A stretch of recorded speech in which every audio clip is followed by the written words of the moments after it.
Aujourd'hui, au vestiaire, on se garde parce que c'est les grands rendez-vous cyclistes qui s'en viennent. Et vous allez voir, il y en a de l'action pour tout le monde, même pour Mathieu en tricycle. Oui, oh que oui.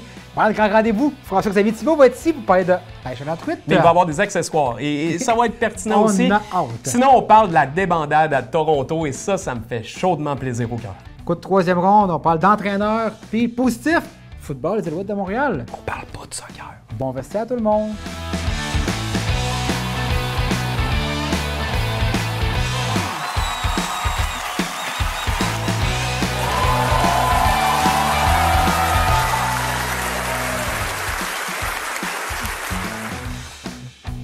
Le vestiaire vous est présenté par Hyundai Jean-Roch Thibault et Microbrasserie Charlevoix.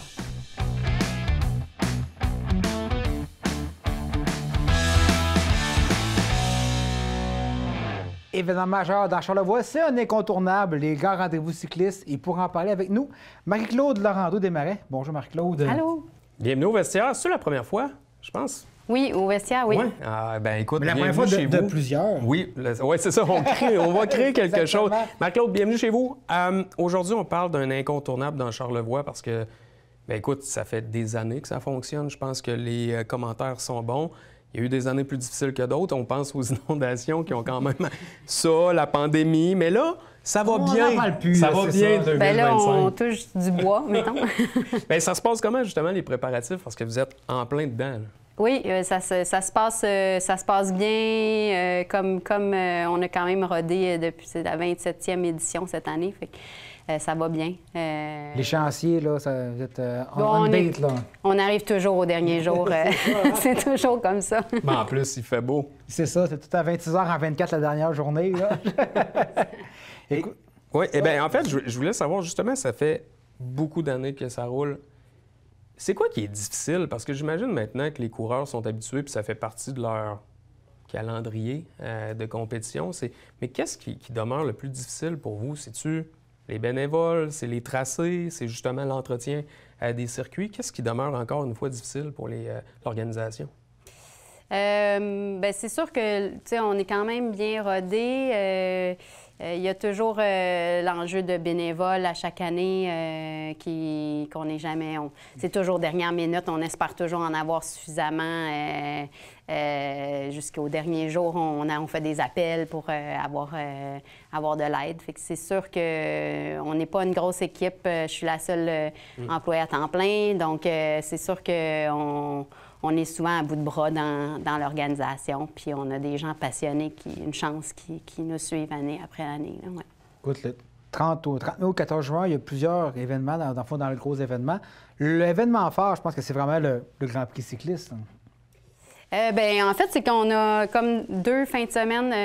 On a des fins de semaine de route, puis on a des fins de semaine de vélo de montagne. Je dirais qu'en termes de prestance, le Grand Prix, autant que la Coupe Canada, c'est quand même des événements qui sont très attendus. Le Grand Prix, cette année, va être événement de sélection pour les Jeux du Canada. Donc, Okay. on s'attend quand même à...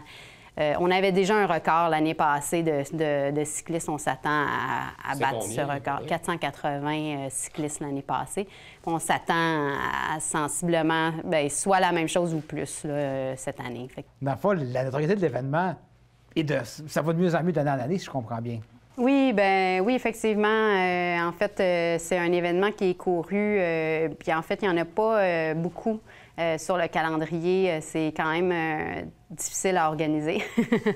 Donc, il n'y en a pas beaucoup sur le calendrier. Donc, on est attendu autant là, aussi dans les provinces de l'Ontario et les provinces ailleurs qu'au Québec. Là, J'ai l'impression que les gens à la maison ne comprennent pas les retombées que ça peut donner dans Charlevoix. Parce que tu parles de, pour les grands rendez-vous, c'était 480, 90 coureurs. Tu sais, je veux dire, c'est des gens qui sont ici la fin de semaine au complet ou presque. Oui, familles en aussi, fait, même d'accompagnateurs. il y en a qui arrivent avant pour faire le parcours, se pratiquer. Puis on sait qu'ils sont tous accompagnés pratiquement. Donc Oui, c'est vrai, les équipes, ben oui. Les équipes, les accompagnateurs, famille, amis. Donc, très peu de coureurs partent seuls pour s'en viennent seuls dans Charlevoix. Donc, c'est sûr que ça vient remplir les hébergements. les restaurants. C'est d'une oui, période où le tourisme n'a pas nécessairement commencé non plus. Effectivement, bien, nous, ça a toujours été le pourquoi on est en début de saison. Là. C'était vraiment Puis pour ça vous contrer. met ça compliqué aussi, là? Bien, oui, c'est sûr que pour la température, on est toujours un peu sur le qui-vive.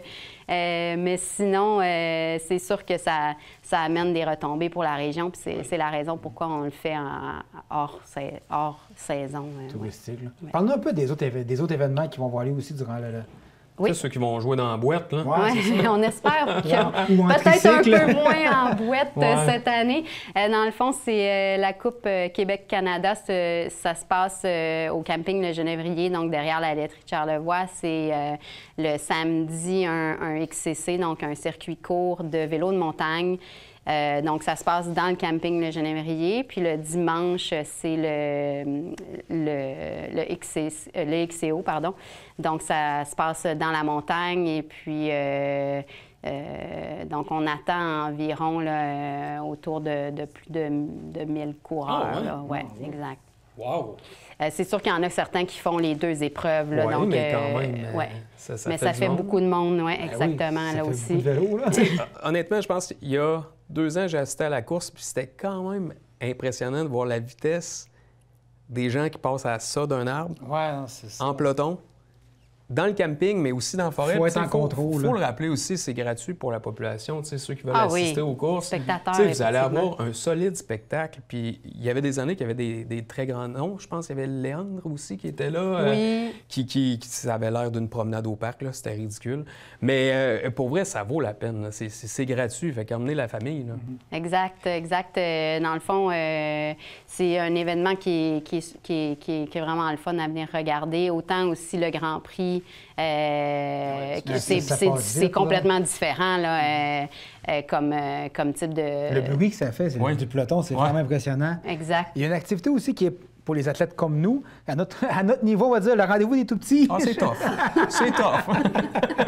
Ben, je pense que vous êtes un petit peu trop vieux pour le rendez-vous des petits, parce que c'est entre 5 et 8 ans. Pour les tout-petits, c'est pour faire l'essai à une première course. Donc, c'est un parcours qui est en marge des Coupes Canada et aussi pendant la Coupe Charlevoix, qui est le week-end suivant, donc le samedi 14 juin. Donc, ça, c'est une régionale ouverte à tous. Donc, ça vous pourriez participer, messieurs. Oui, mais là, c'est parce que, il y a plein de points d'interrogation. Il vous reste 2 semaines pour pratiquer. Oui. J'ai mon vélo, malheureusement. C'est ça, ça marche pas. Là. Mais ça s'adresse à qui, les Grands Prix cyclistes? Tu parles des 400 coureurs, 480 coureurs. C'est qui ces coureurs-là? En général, c'est des cyclistes qui font partie de clubs ou qui suivent le calendrier de course au Québec. Donc, un peu plus pour les, je dirais, pas l'élite, là, mais quand même l'élite, oui. Puis, c'est ça, à nous regarder. C'est ça. Mais c'est comme des semi-professionnels, en fait. Exactement, mais sauf que le dimanche 1er juin, il y a le Grand Fond d'eau, qui est une cyclosportive qui, elle, est ouverte à tous. On accepte les vélos à assistance électrique durant cette course-là. Donc, il y a deux choix de parcours. Il y a un 47 km, un 83 km. Hein. Donc, le départ se fait tout de suite après la dernière étape du Grand Prix cycliste, au départ du Germain, qui est un des partenaires principaux de ce rendez-vous-là. Donc, c'est vraiment une activité qui peut être... C'est sûr que ça demande un peu de jambes quand même pour faire le 47 km dans Charlevoix, sûr. Mais ça reste un événement. On pourrait faire le 83, mais sur une semaine. Bien, les routes sont fermées juste pendant la journée du 1er juin. Donc... Tu vois, ça marche pas encore. Non, c'est pas qu'on veut pas, là. Qu'est-ce qui fait en sorte que la réputation du circuit, de l'organisation est aussi bonne? Est-ce-tu la difficulté de la piste, l'emplacement de la montagne? Parce que, tu sais, il y en a probablement, il faut que tu sortes un peu de la ville pour aller justement faire des descentes. Qu'est-ce qui fait en sorte que ça brille, encore une fois, puis que vous saviez des récompenses quasiment année après année, ou que vous êtes reconnu comme une bonne organisation? Bien, je pense que c'est un tout. C'est pas un seul élément qui fait qu'on obtient des reconnaissances comme celle-là, mais c'est sûr que notre expérience dans l'organisation fait que notre événement est rodé, il est sécuritaire. On a pensé à tous les détails année après année, évidemment. On en rajoute. C'est ça, vous bonifiez tout le temps. Exactement. Donc, je pense que c'est un peu ça qui fait que nos événements sont attendus sur le calendrier. Je pense que ça fait toute la différence. Et pour les épreuves sur route, est-ce que le terrain montagneux, c'est un avantage ou un inconvénient pour vous autres? Parce que t'es pas Ouais, payé. ben écoute... C'est pas un avantage ni un... Tu sais, dans le fond, ça fait une belle préparation pour les cyclistes. Puis en plus, tu sais, nous, on est au Grand Prix, un 128, le parcours le plus long du routier, c'est 128 km.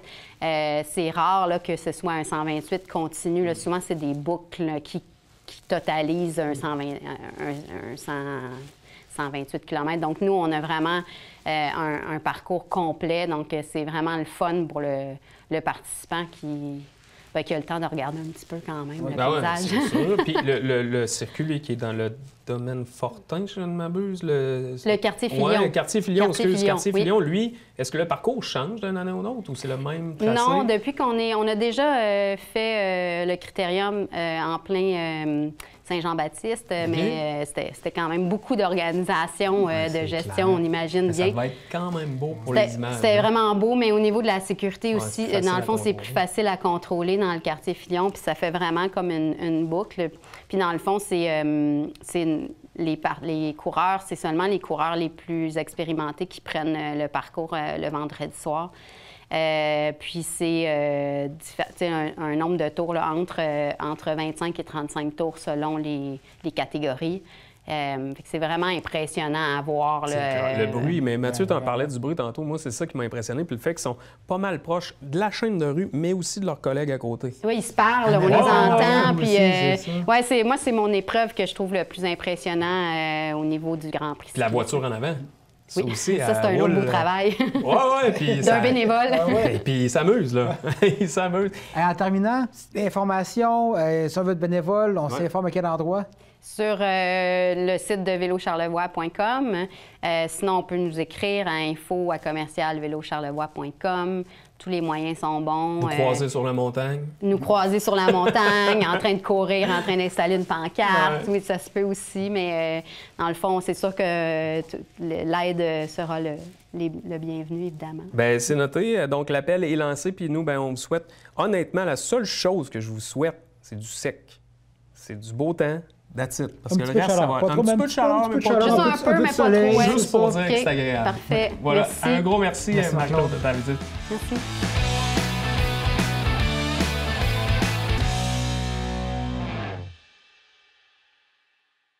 Aujourd'hui, chronique chasse et pêche avec FX. La semaine passée, Matt, ça a été une de ses meilleures chroniques. Mais là, on amène ça à un autre niveau. Oui, parce qu'on a du visuel. Puis on croit en lui. Et on croit en lui. FX.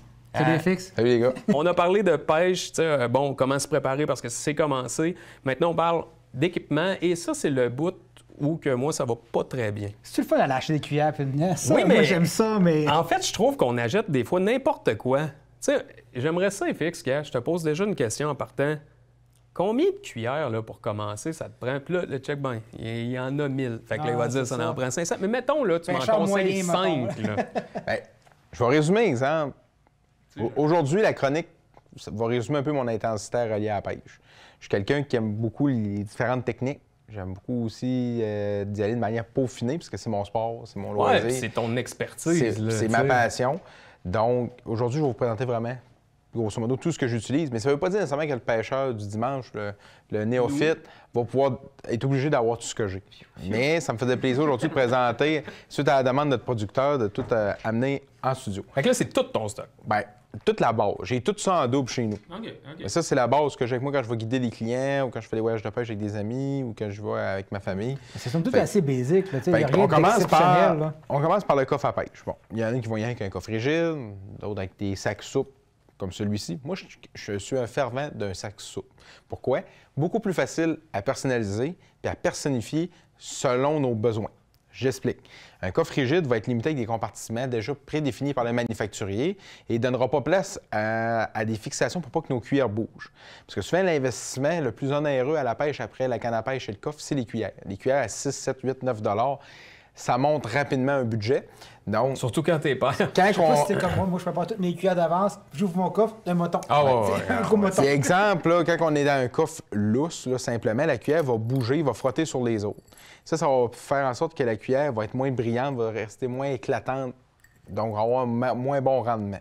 Si on veut protéger notre investissement, moi, ce que je conseille, c'est d'acheter des coffres comme ça ici. C'est des coffres en styrofoam qu'on perce avec un X-Acto, des craques pour rentrer nos cuillères dedans. OK, c'est fait de même. Oui, c'est la compagnie Plano qui fait ça. C'est disponible notamment chez Ecoton de Baie-Saint-Paul. Il y a plusieurs marchands qui l'ont. Ça, c'est un coffre qui permet vraiment de rentrer nos cuillères dans les compartiments précis, mais qu'ils ne bougent plus. Même si tu le flippes de bord, tu le tournes, il n'y a pas de danger. Fait que moi, je protège probablement mon investissement ici. J'ai tous les types de cuillères. Comme l'exemple, moi, j'ai un compartiment, je mets mes cuillères de surface, telles que mes Lake Clear, mes Magic Saint-Maurice, je vais mettre, exemple, mes Toronto Wobbler de petit format. Fait que ça, c'est mon premier coffre. Ensuite, j'ai aussi un deuxième coffre que j'ajoute, mais tu peux voir, Mathieu, Besoin d'aide? mes chapelets, mes cuillères rotatives, des bananes qu'on appelle, qu'eux autres, ils vont être plus, qui vont agir de manière beaucoup plus provocatrice pour le poisson. Puis je vais aussi mettre mes poissons nageurs dedans, puis ma petite quincaillerie de pêche. Et en terminant... Quel gars ordonné, pareil. Hein? Puis en terminant, j'ai mes cuillères ondulantes, mes Toronto Wobbler de 4 pouces ou de 3 pouces et demi que je rajoute toujours dedans. Fait que grosso modo, ma présentation, si vous voulez, ressemble à ça. Au niveau des cuillères, je les range dans 3 compartiments. Le sac soupe nous permet ça, de rajouter des coffres à l'intérieur puis des personnifiés. Mais quand tu as une bonne collection, Ouais, c'est ça. ben même si, exemple, Les tu as un 6, budget moi. plus limité, tu achètes juste un coffre. Ouais, fait que c'est là, sûr. tu te fais de la Ouais, place ouais. pour mettre du linge, mettre d'autres choses. Là, exemple, ma poche de devant de mon coffre à pêche, là, je vais mettre ma quincaillerie, exemple, comme mes artilleries, mon couteau à filet. Je vais mettre mon fluorocarbone, me faire des bas de ligne, mon petit ruban à mesurer pour mon poisson. Tu veux ça, moi, il est plus long, moi, parce que Après ça, j'ai du tape électrique. Du tape électrique très intéressant Pour dépanner. aussi. Dépanner, faire un pansement, Broche, tape taper électrique. un manche à canne à pêche, quoi que ce soit. c'est pas fou, ça. Lui, la mouche. Huile à mouche. Sur mes côtés, je vais mettre exemple mes leurres artificiels, parce que comme j'explique souvent depuis plusieurs années, on n'est pas obligé de pêcher avec des vers, on peut pêcher avec d'autres choses. Donc, exemple, des leurres, des imitations de larves, des imitations de ménés, des imitations de nymphes, des imitations d'ailes granite, de larves de libellules. Fait que ça, je vais souvent mettre ça dans un compartiment externe, comme ça ici. Dans mon second compartiment du côté droit, je vais mettre des hameçons.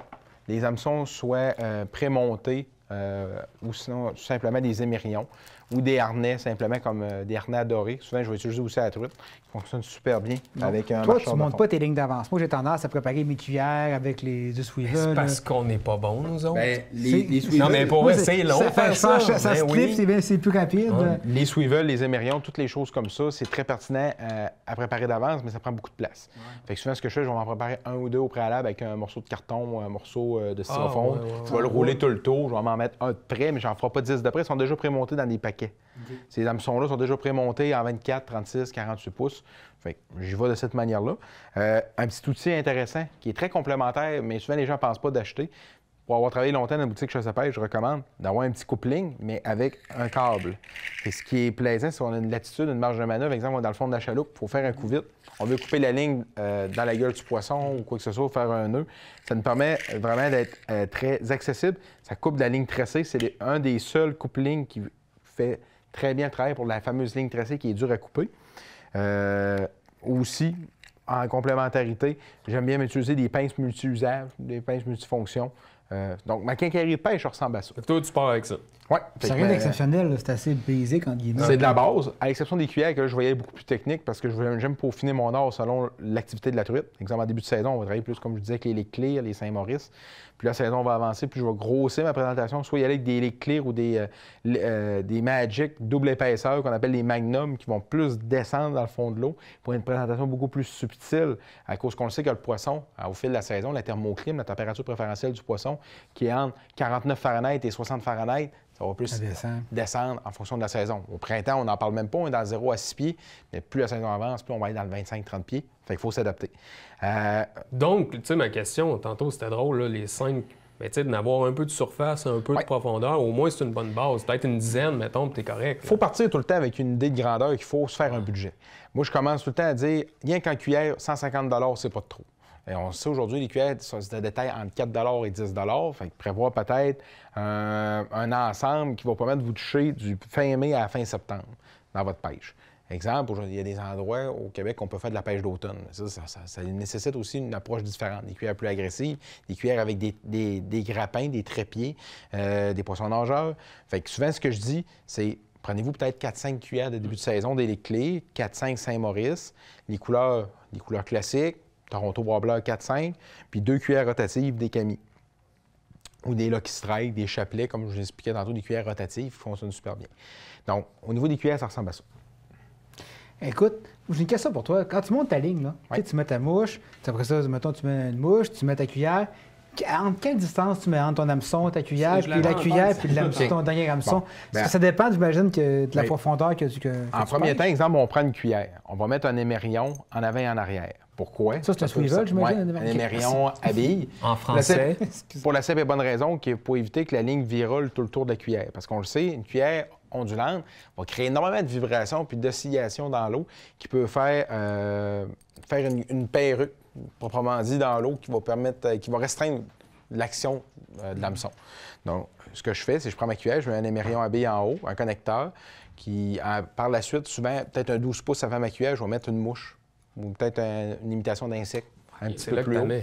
Ouais. Puis pourquoi? Parce que la cuillère en soi va faire en action, puis souvent, on va associer de loin l'éclat lumineux de la cuillère à un poisson qui en nage. Elle voit une proie en avant. Donc, ça veut dire il est en train de chasser. Aspect de compétition en barque, elle va aller souvent même pas au ver de terre, directement à la mouche. Donc, mes recommandations, ça va toujours de mettre 2 présentations.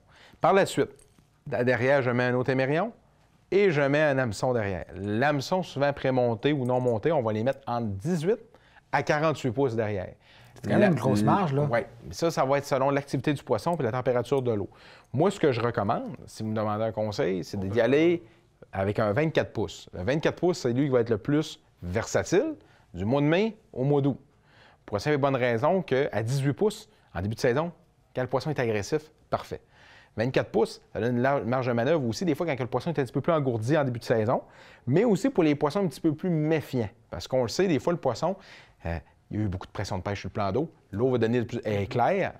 Parfois, il n'y aura pas de courant, parce qu'on le sait, des fois, quand le lac est en huile, le poisson est beaucoup plus farouche, il va se tenir dans les structures en profondeur. Donc, c'est important de vraiment s'espacer entre l'attracteur, qui est la cuillère, et l'appât, qui est, exemple, soit un ver de terre, un micro-jig, une larve, quoi que ce soit. Ta mouche, là, parce qu'il y en a ça aussi des mouches là, de toutes sortes. Là. Oui. Ça a plus ou moins d'importance, la mouche que tu mets avant ta cuillère? Ou... Il faut toujours penser qu'on va imiter soit un petit insecte ou une larve. Je n'irai pas mettre, exemple, une mouche de surface de type miracle ou une bomber ou quelque chose comme ça. Je vais y aller vraiment avec une imitation soit de modeleur qui va imiter un petit insecte. Je vais y aller souvent avec une nymphe. Exemple, une nymphe, une stimulator. Ou je vais y aller avec une streamer de type Magog Smelt ou une type Mickey Fin. Les Mickey Fin, ça, c'est assez universel. Ou une Andrea, exemple, ou une Fizet. Des mouches qui vont vraiment être des classiques, mais qui ont un corps plus long, qui sont faites sur un hameçon de type souvent plus élancé, qui va permettre aussi de mettre soit un petit morceau de ver de terre ou juste mettre un petit peu d'odeur, un petit gel d'odeur dessus, qui va avoir une présentation beaucoup plus élancée comme un petit menet. Ça trempe dans l'ail. Aussi, l'odeur d'ail, notamment, est à essayer. Dans le jus de pinchworm, là? Oui, non, mais pas vrai. Oui, dans le pinch crawler, tu peux mettre, à la limite, ta mouche une quinzaine de secondes dedans, puis en remettre à l'eau, ou sinon mettre un petit gel d'odeur. Là, on a la base, cuillère, bon, les petits trucs. Tu sors-tu toujours avec tes 3 cannes? Bien, ça d'ailleurs, on va en parler. C'est un sujet qui fait couler énormément d'encre, le choix de la canne. Ouais. On a connu une époque dans les années 80 que la canne de type à moulinet fermé, le spin cast, une canne à piton. Je l'aimais, moi, ça. Qu'on montait avec souvent une canne Zepco avec un monofilament comme ligne principale de 8 livres. Avec une cuillère. Puis la majorité des Québécois. Ça pour les enfants, c'est parfait aussi. Mais le monofilament a un défaut. C'est fait à base de matériel synthétique, donc ça sèche. Oui, ça a toujours cassé. Donc du monofilament, à tous les ans, on le remplace. D'abord, ça coûte une dizaine de dollars une bobine. Je ne crois pas qu'on est à 10 près d'aller à la pêche, donc on le renouvelle. Non. Ça, c'est la base. Non. Pour protéger notre investissement, parce que sinon, oui, on perd nos c'est cuillères. sûr, oui. Fait qu'on parle de bon émerion, on parle d'une bonne ligne, parfait. Fait que moi, ce que je recommande aujourd'hui, c'est d'aller plus avec des moulinets de type ouvert, des spinning qu'on appelle. Pourquoi? Une canne à pêche, exemple, à moulinet ouvert, premièrement, va procurer une plus grande sensibilité, une excellente distance de lancer aussi. Il va permettre la possibilité d'ajouter du fil tressé. Le fil tressé a la propriété d'être un nylon, souvent qui va être fusionné ou parfois tressé avec à partir de 8 brins différents, 9 brins, 5 brins, pour améliorer la sensibilité puis réduire le diamètre de la ligne, pour avoir une meilleure distance au lancer puis sentir les touches les plus subtiles. Ah, c'est fou. Mais on sent beaucoup la cuillère travailler aussi. Là. Oui, c'est en plein ça. Puis si, exemple, tu traînes, tu mets juste ton doigt sur le dessus du corps de la cuillère, tu vas permettre de même sentir les roches, sentir les bouts de bois, les brindilles, le sable frotté sur la cuillère à la traîne. Puis si, tu exemple, tu as une touche, ça te permet aussi d'avoir une petite latitude, savoir la petite morsure délicate. Des fois, le fil tressé va te donner ça. Au niveau de la présentation, pour les puristes ou les gens qui veulent pousser un petit peu plus la technique, on peut agencer de combiner votre fil tressé, votre corps de ligne principale, à un avançon de fluorocarbone qui donne une quasi-invisibilité dans l'eau et une meilleure résistance à l'abrasion. Donc, le fluorocarbone qu'on parle ici, on va utiliser la même résistance souvent, ou même un petit peu plus moins résistant que mais le fil tressé. Vient comme ça? Non. Nous, on l'achète, puis on fait un nœud double uni. Ça, il y a d'autres, on pourra en reparler dans une autre chronique. Ah oui, sur les nœuds, sur les nœuds. On fait un raccord de ligne. La ligne tressée, allez-y pour la truite mouchetée entre 6 et 12 livres. Pourquoi le 12 livres? C'est souvent quand on pêche puis on chasse la grosse truite dans des endroits plus rocailleux, plus rocheux, où ça a été dravé. Le 12 livres va donner une marge de manœuvre pour aller dans les roches. Mais pas plus haut que 12 livres. Moi, ce que je recommande, là, 70 du temps, 80 du temps, 6 à 8 livres vitesse. Comme ça, c'est du 8 livres vitesse. Puis je combine ça avec un fluorocarbone, environ une dizaine de pieds de long d'avançon, en 8 livres aussi. Au niveau maintenant de l'action de la canne, pourquoi j'en ai 3? C'est parce qu'ils ont trois utilisations distinctes. Celle-ci, on va commencer par celle-ci. Ça, c'est une canne de longueur de 6 pieds 6 pouces, mais de puissance moyenne légère et d'action modérée rapide. Donc, pourquoi que je parle d'exemple des actions et des puissances? Ça va avoir une incidence sur le choix du leurre qu'on va utiliser et de l'action du leurre qu'on va mettre dans l'eau. Exemple, ici, c'est une canne médium légère.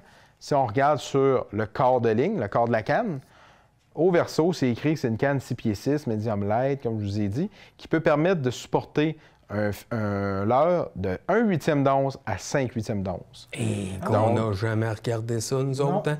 Puis ça permet aussi d'utiliser une ligne fusionnée ou un monofilament entre 6 et 12 livres. Donc, avec du 8 livres, c'est parfait. Mais je ne peux pas utiliser des Toronto à blanc de 4 pouces et des grosses cuillères rotatives parce que c'est trop pesant et ça a trop de tirant d'eau sur la canne. Tu n'auras pas de sensibilité et tu ne seras pas capable d'avoir une bonne récupération. Au niveau du... Sa cuillère, as-tu marqué le poids? Ou... Oui, comme exemple, les Clear 3/5 d'once. OK. Donc, 3/5 d'once, si on pêche en dedans de 1,6 000 à l'heure, 1,5 000 à l'heure, notre vitesse de traîne, on va être capable de les utiliser. Mais si on pêche trop à vitesse rapide, ça n'aura pas un bon résultat. Parce que moi, j'ai des cuillères avec la canne, elle fait ça même tout le temps. Les recommandations seraient peut-être d'utiliser soit une canne de puissance moyenne légère ou une canne de puissance moyenne d'action rapide qui est très versatile. C'est ça, tu choisis selon le poisson, j'imagine. Qu'est-ce qui fait ça que tu choisis une moyenne légère ou une action rapide? Bon, je vais faire ça vite. Moyenne légère, monsieur, madame, tout le monde, cuillère en bas de 3 pouces, ça fait la job. Canne de puissance moyenne, action rapide pour des grosses cuillères ou des poissons nageurs ou des chapelets, ça fait super bien. Puis des médiums lourdes, action rapide comme celle-ci, c'est plus pour des chapelets ou des cuillères plus pesantes encore une fois. FX, merci. Merci encore une fois, je comprends pourquoi je pêche à rien. Donc, je t'en remercie. Prochaine chronique, parle-nous des nœuds. Je t'en ai de perdre toute mon attention avec la pêche. Moi, je m'équipe de... J'ai 5 cuillères et je renouvelle quasiment à chaque pêche. Là. FX, c'est très pertinent. D'ailleurs, cette chronique-là, vous pouvez la retrouver sur le site Internet, puis je pense que ça vaut la peine parce qu'il y a beaucoup de détails et d'explications. FX, t'es le meilleur. Allez, à dans 2 semaines.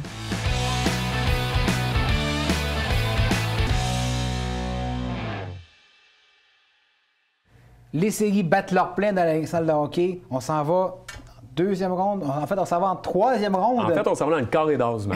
Écoute, c'est là que ça se passe. Là, on a écrémé. Et encore une fois, à tout seigneur, tout honneur, la crème n'a pas levé à Toronto. Écoute, je veux pas me vanter, Matt, mais on va le faire parce que ça a été des années très ardues au vestiaire. Oui. Nos prédictions sont exceptionnelles cette année. On est comme le bon vin, tu sais. En fait, là, le truc, c'est qu'il faut pas que nos équipes soient en série. Comme ça, on est quand même un peu plus... comment je dirais ça?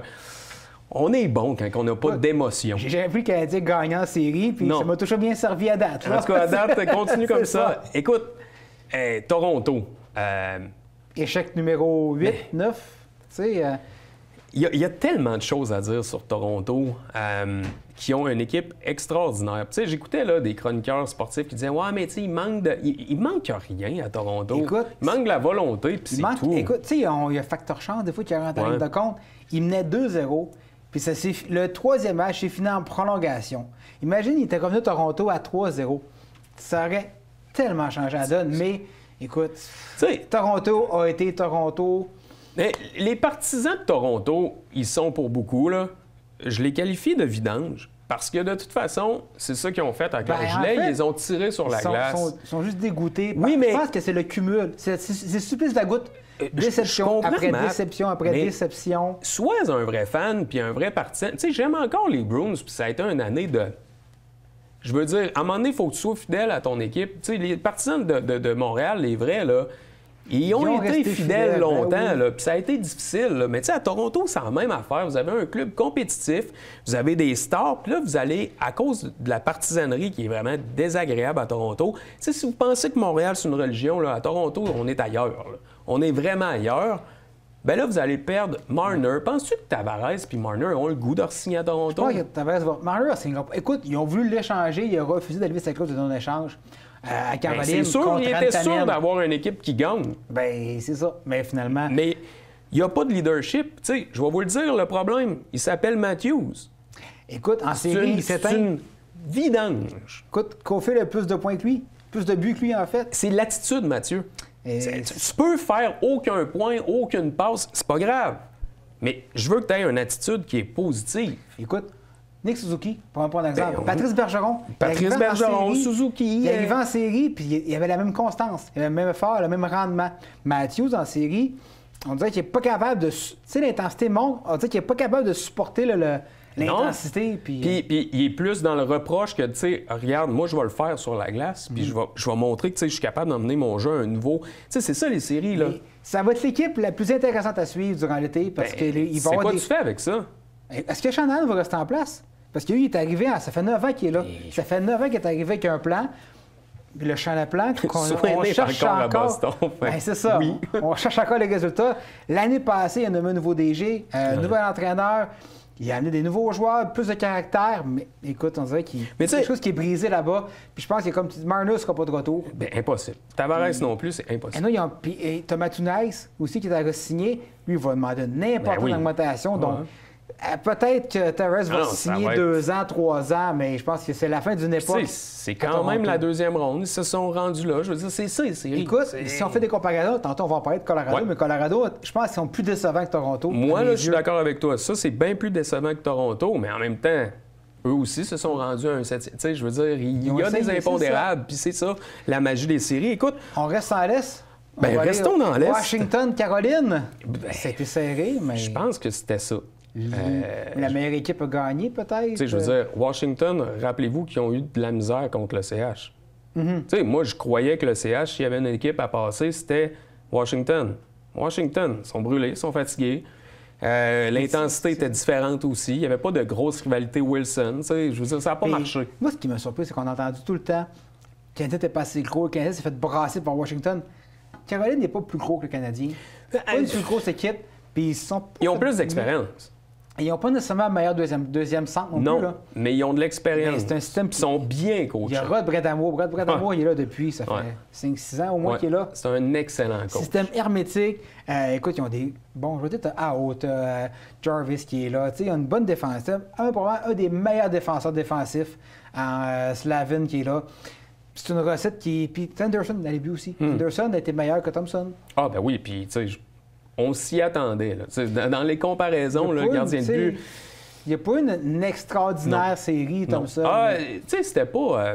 Ben écoute, Montréal, c'était plus captivant parce que peut-être qu'on était dedans, là, Ben, je veux dire, mais il n'y on avait avait rien, le nez- il n'y on avait avait le pas nez de dedans, là, spectacle, tu sais. il n'y avait pas de tu sais, il y avait rien pour dire, hey, c'est un match de série, puis oh, la tension augmente. Tu sais, c'était des bons matchs de hockey sans plus. Mais comme tu ferais tous les matchs de Caroline, ça, c'est une histoire. là. Ouais, mais il avance, puis ça marche, la recette est là. Tu sais, pourquoi changer une Puis recette depuis, gagnante? et depuis quelques années, Ouais. c'est pas juste depuis là que ça va bien. Exact. Mais là, Mané, il va falloir qu'ils passent à la prochaine étape.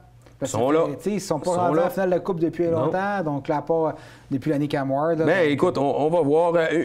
Une autre équipe qui, moi, ben, c'est un peu la même chose. On va voir s'ils se rendent jusqu'à la Coupe, c'est Dallas. Dallas contre Écoute, Winnipeg. On parlait de la dernière chance de Toronto. Ben, je pense que Dallas, c'est aussi une dernière chance. Entièrement d'accord. La fenêtre est maintenant. Parce que tu as Duchesne qui va être agent libre.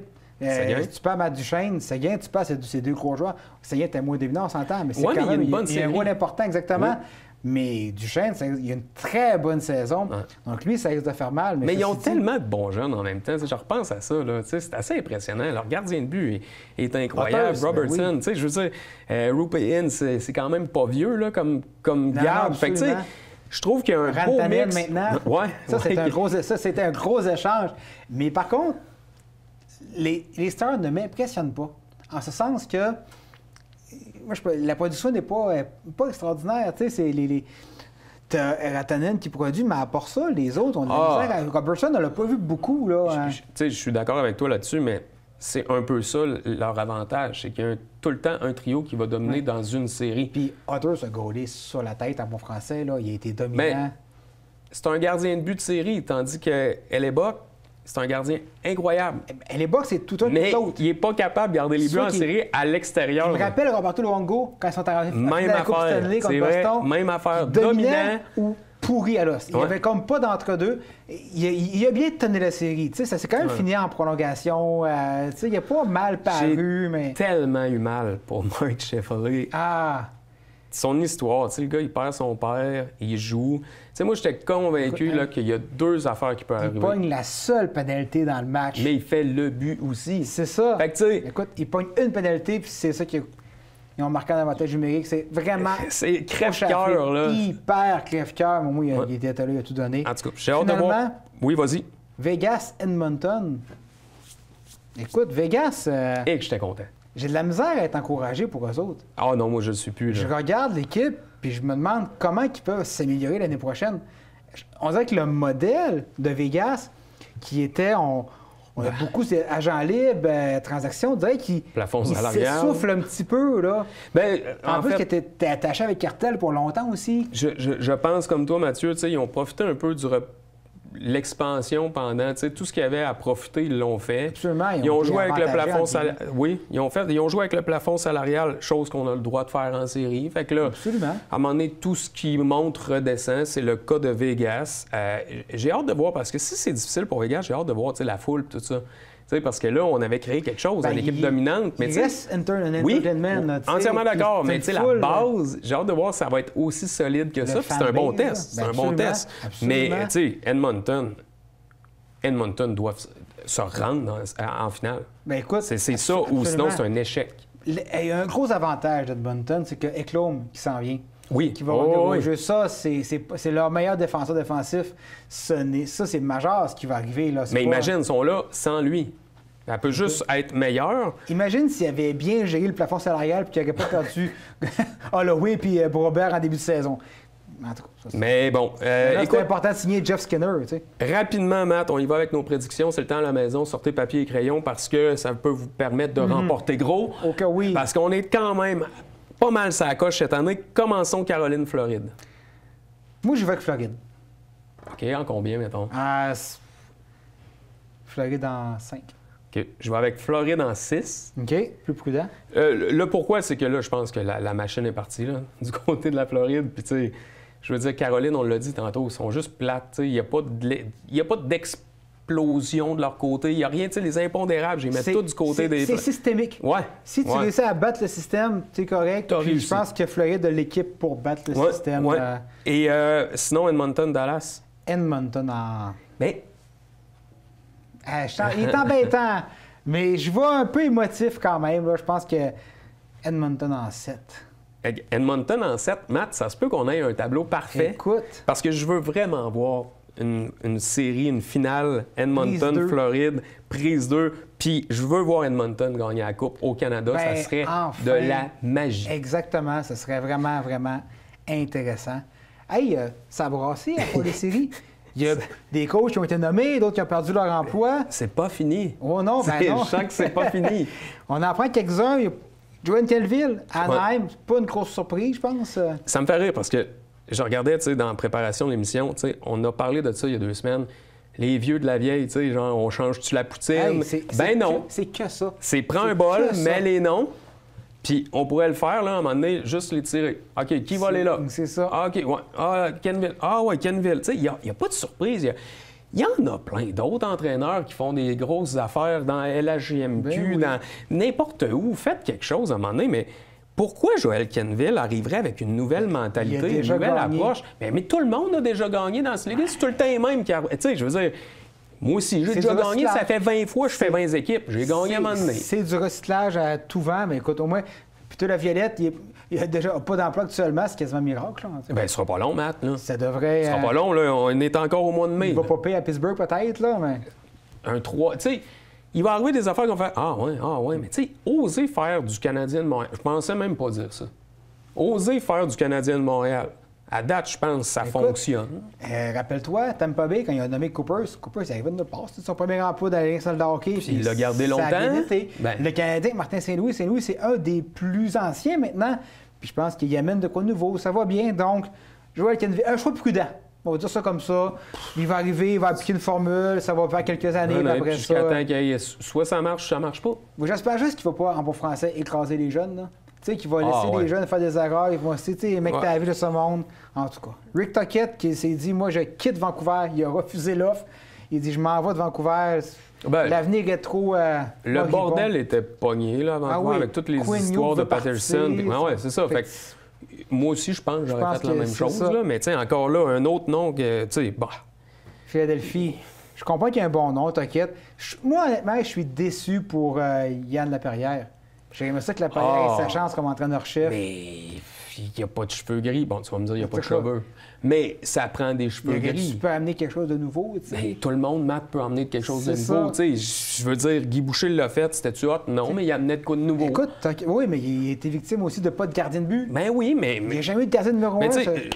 On va en parler du choix des Highlanders, gars. On va le faire tout de suite. Mais Tocchet, c'est quand même déjà son 3e club. C'est un jeune entraîneur, c'est son 3e club déjà. C'est pas son dernier, il est dans le country club. C'est ça, il est dans la gang. Il y a Adam Foote qui a pris sa relève à Vancouver. Bonne chance, M. Foote. Il va faire ce qu'il peut. C'est tough comme défi, hein? Mais en même temps, au moins. Il y a une phase de guerrier, ça, il faut lui donner ça. Ouais, tu veux pas t'astiner trop avec, mais tu sais, ça fait partie de Mike Sullivan à New York. On parle de recyclage. Puis, j'enlève rien à Mike Sullivan, là. C'est un bon entraîneur, mais... Il a déjà gagné. Mais... Il a déjà gagné, je pense que c'est fait. Mais t'as-tu avec qui, puis l'équipe qu'il y avait? Là, Chris Drury, c'est rendu son 4e coach. Puis lui, il est encore là. Puis ça fait 5-6 ans qu'il est là. Mais voyons. Ça a bien été cette année. À un moment donné, tu sais, quand tu répètes tout le temps les mêmes... comprends le problème. En fait, il y a 2 affaires, Matt. Est-ce qu'ils comparent sur l'équipe sur la glace ou ils vont regarder, genre, la colonne des revenus? Est-ce que c'est un club qui a des bons joueurs, qui est balancé financièrement? Je sais pas, mais... En tout cas... Il y a une belle masse salariale, il a bien géré ça, il faut lui donner ça, mais c'est pas normal qu'avec un gardien de 12 millions, tu ne fasses pas des séries. Je comprends pas. Je comprends pas. À venir, il y en aura plusieurs. Il reste Boston, Seattle, Pittsburgh. Hey, Boston, je sens que je vais être déçu. Non, mais tu sais, je veux dire, gars, au moins, je me dis, bon, il y a ceux-là qui ont passé. Moi, je me dis, s'ils n'en ont pas encore, peut-être parce que... Mettons, à l'image de Pascal Vincent, c'est des entraîneurs qui sont encore en poste. Est-ce que c'est des adjoints qui sont en série? Est-ce que ce sont des joueurs des ligues américaines? Des joueurs même juniors, des entraîneurs juniors même? Mettons Seattle, bon, OK, c'est une jeune... Bon, peut-être ça va fonctionner. Il y a un nouveau DG qui vient d'arriver. Mais tu sais, Boston, c'est pas eux là, qui sont comme genre, hey, nous, on va créer une nouvelle... Non, c'est pas le règne de la nouveauté, là. On s'entend, ils viennent de swinner 2 ans encore. Ils ont vraiment compris ce qui marchait. mais tu comprends, c'est ça qui me déçoit un peu. Puis une chance pour Pascal Vincent, j'espère que oui. Écoute, il dit qu'il a déjà reçu des appels. On lui souhaite, mais là, écoute, qu'est-ce qu'il peut... Il est arrivé à Columbus comme entraîneur-chef. la situation était explosive. On s'entend-tu que c'était une situation... Il était condamné d'avance. Oui. C'était... il ne peut pas gagner. C'est ça. Mais il est arrivé dans une situation non gagnante. Mais il l'a fait. Oui, puis il n'a pas eu l'air fou non plus, à part l'histoire de l'aîné, mais il l'a protégé. Il est arrivé avec le Rocket. Le Rocket, je pense qu'il y a des bons résultats quand même. Bien, le Rocket, c'est quand même surprenant. Il gagne aussi. Puis il réussit à faire gagner une équipe qui n'est pas une équipe pactée de joueurs de 20, 25, 30 ans qui... Non. Il y a des gros noms, mais en bas de ça, c'est de la Ligue américaine. Exactement. Puis il fait jouer des joueurs quand même jeunes à profusion. Donc, moi, je pense que Vincent, il est en train de gagner ses lettres de noblesse. On lui dit ça sincèrement. Je pense qu'il le mérite. On l'espère. Puis, tu sais, on termine, Matt, avec Patrick Roy. Est-ce qu'il est en danger? Tu sais, oui, mais tu sais, honnêtement, j'espère que c'est un oui parce que Lou Lamoriello était là, puis oui parce qu'on l'a laissé tomber, puis oui parce qu'on lui a pas donné de joueur pour qu'il performe. Il a fait ce qu'il a pu avec un club bourré de vétérans non productifs, trop payés cher. Avec un gardien de but en dents de scie, tu sais, je veux dire... Mais qu'il a surexploité parce qu'il était ça. En fait, Malamov était blessé. C'était ça, c'était all-in. Fait qu'il a surexploité Sorokin. Mais Sorokin, à un moment donné, quand les clubs ne marquent pas de but, il ne peut pas tout faire. Lui, ils ont perdu, là, des 1-0, des 2-1, puis tout ça. Je sais, j'avais Sorokin dans mon pool. Tu sais, entre toi puis moi, là, Patrick Roy, laisse-le une année complète. Là. Il mérite de continuer. Aide-le. Tu sais, toi, ta job de DG, c'est de lui fournir des armes pour justement qu'il ait dans... Tu sais, parce qu'il était pas loin, là, à part une séquence de défaites. Puis tu sais, l'autre affaire aussi, c'est que là, tu arrives avec Islanders qui ont le premier choix... Ça qui est un ridicule. D'une loterie que personne ne comprend encore aujourd'hui comment que ça fonctionne. C'est un ridicule, là. En tout cas, on en parlera une fois, mais ça, moi, je peux pas t'en parler, j'ai rien compris. C'est aberrant, en tout cas. Bref, Patrick Roy, l'équipe va avoir le premier choix. Qu'est-ce que tu fais comme DG? Est-ce que tu fais le ménage? Est-ce que tu fais comme un Canadien? Tu vides, tu vas chercher des poids, puis tu construis autour de Mathieu Schaefer, qui reste le premier choix consensuel, et tu construis, tu vas chercher des bases solides, parce que si tu regardes... Pas le choix, man. Mettons les Colorado de ce monde. Dallas, tu sais, Dallas, là, oui, ils ont construit une équipe. Puis là, ils ont le corps, le cœur de l'équipe est là. Ils sont solides d'année en année. C'est ça que le Canadien est en train de faire. Ils ont construit un cœur. Ils n'ont pas le choix, Matt. Mais le problème, c'est que Islanders, t'as pas un cœur solide. Tu sais, t'as, mettons, d'option de défense, t'as Barzal, c'est ça, mais à part ça... Puis, tu sais, je veux dire... T'as pas de profondeur. Tu l'as dit, ils n'ont pas produit. Fait qu'ils n'ont pas des statistiques sexy pour se faire échanger contre quelque chose de monnayable. C'est ça, tu sais, il a réussi à échanger Nelson à Colorado pour Monsieur Moutarde, là, c'est ça, mais Richie, là. Fait que, tu sais... Je souhaite de tout cœur, là, mais enfin de l'aide. C'est tout ce que je lui demande. En fait, c'est tout ce que je lui souhaite. Un DG avec un plan. Parce que, tu sais, Lou Lamoriello, il est à 82 ans, je pense, là. Lui, là, dans sa tête, il n'est pas en train de construire un club pour 10 ans, il construit un club pour maintenant. Ben, encore là, il fallait qu'il construise quelque chose. Ben, il y a zéro base, là. Mais les gars avaient une belle barbe. Ouais. Écoute, on termine avec les Alouettes.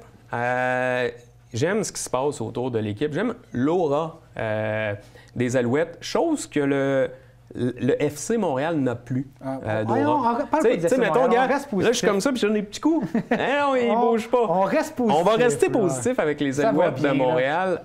Écoute, nouvelle saison.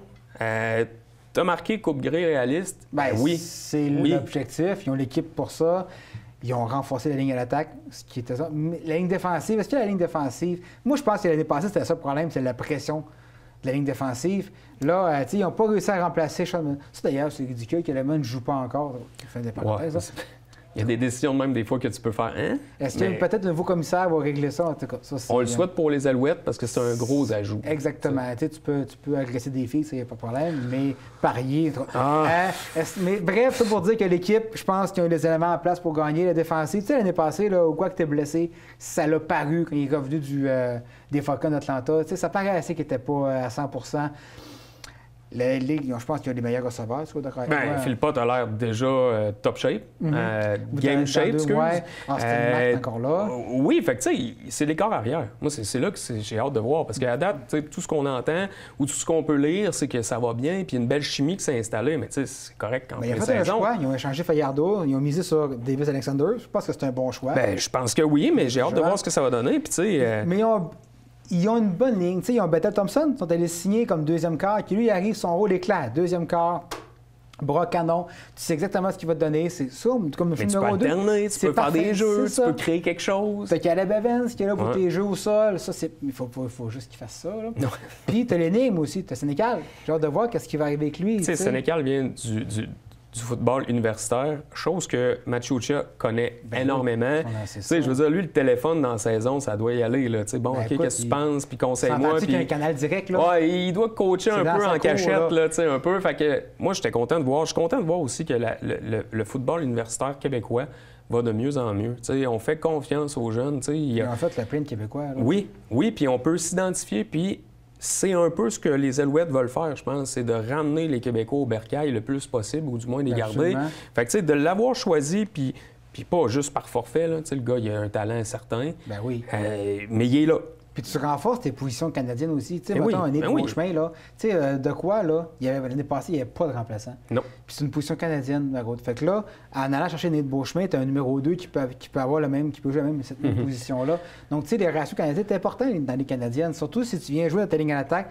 Tu repêches un Américain. Si tu rentres un Américain, il faut que ça débalance tout ton ratio. Ah non, c'est clair, puis il l'a compris, puis je pense que c'est assez réglé pour cette année. Mais bref. Puis il le maîtrise bien.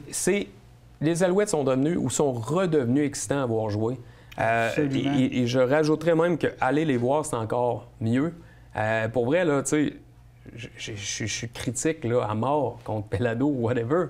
Mais il fait un bon travail. Mais pour les Alouettes, en tout cas, je sais pas si c'est lui, mais il y a un autre propriétaire d'entreprise qui devrait peut-être copier le modèle. C'est ça, des fois, il y a un peu trop d'enrobage, Vidéotron. Ouais, mais tu sais, donne-moi-en l'enrobage au prix que ça coûte. C'est ça, on peut faire avec, là. Si moi, ça me coûte pas plus cher, là. Si l'équipe gagne, c'est de combien tu? Ouais, on peut faire avec. Hein? Oh, mets-en de l'enrobage. Hey, Matt, c'est encourageant pour la saison de football. Là, un gros merci pour ce résumé des ligues majeures. Puis ben, j'en profite pour remercier tout le monde à la technique, nos invités du jour. Puis ben Mathieu, son savoir exceptionnel, encore une fois, c'est toujours apprécié. J'espère que vous allez miser sur nos prédictions. Très payant. Sur ce, on vous le conseille. Merci beaucoup.